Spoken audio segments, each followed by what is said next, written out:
Sir, ito pong inyong 2026 budget Oo. ano po na nakasalang ngayon, alam po namin napakaabala po ninyo at kayo po hindi pa sanay Oo. dito no kasi ngayon lang kayo humawak ng Opo. Sir, paano tayo nakakasiguro ngayon doon sa provision po ng inyong proposed budget? Kasi kung babalikan natin tong 2025, meron diyang ilang mga distrito no halos daan-daan ang kanilang multipurpose building no na mga proyekto. And then dito po ngayon sa bago, meron pa rin pare-pareho po yung amount. Meron po kasing concern na Mm. para bagang mukhang hindi lang ito sa flood control, maging dito Tama po ka. sa mga multipurpose building na pagkarami-rami tapos may mga iba nakalagay completion 5 million, 5 million.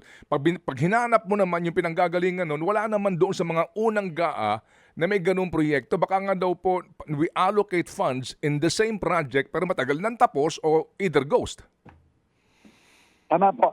Unang-una po, no, ang limitasyon talaga ho natin dito, Sir Ted, no, aminin ko, no, na unang-una po, no, wala akong involvement whatsoever sa pag-prepare nitong budget na ito, no. Mm. At pero, binigyan po tayo ng isang linggo ng Kongreso para ayusin, no. So obviously, hindi enough yun, no. Pero sasabihin ko lang po sa inyo, sa ating mga kababayan, kung ano po ang pinilit namin gawin given yung limited time.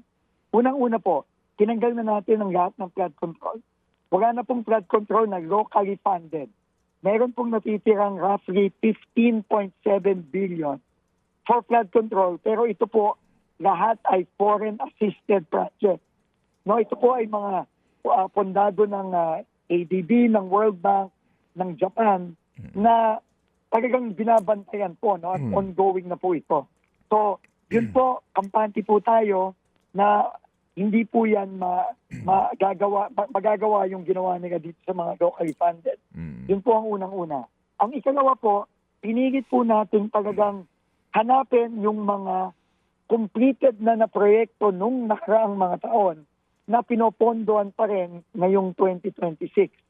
So pinigit po natin tanggalin lahat yon. At itayin ko po, mostly natanggal. At sinabihan ko nga po ang Kongreso, kung meron pa kayong makita dyan na hindi namin nakita o na hindi ho natanggal, sabi ko, tanggalin nyo po yan. No, dapat po tanggalin natin.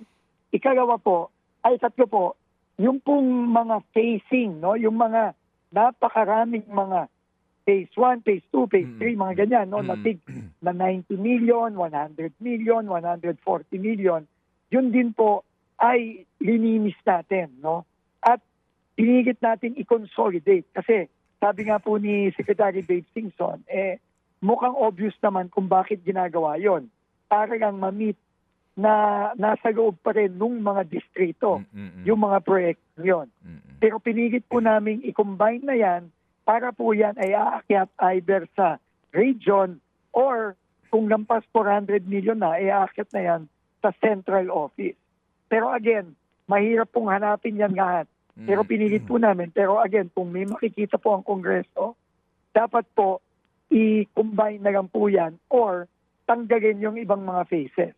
Opo. So, At go ahead, sir. so Go ahead. yun po ang mga pinipilit namin gawin. Pero ikaapat po, pinilit po namin talaga na hanapin yung mga proyekto na kailangan yan po na-clear na ng either ng local, provincial, or regional development council. At siguraduhin may mga plano, kumpleto po ang mga plano, ang mga program of work na nakita po natin na marami sa mga flood control, wala. So, yan po yan. Hindi po perfect ito, Sir Ted, Yes, for sir. Yes, sir. 2026.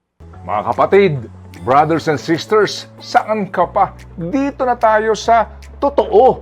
Dito na tayo sa True FM. Mga kapatid, mag-subscribe and follow po kayo sa social media accounts ng True Network PH. Yan po kami. Hanapin nyo lang True Network PH, Facebook, Instagram, YouTube, TikTok, and podcast.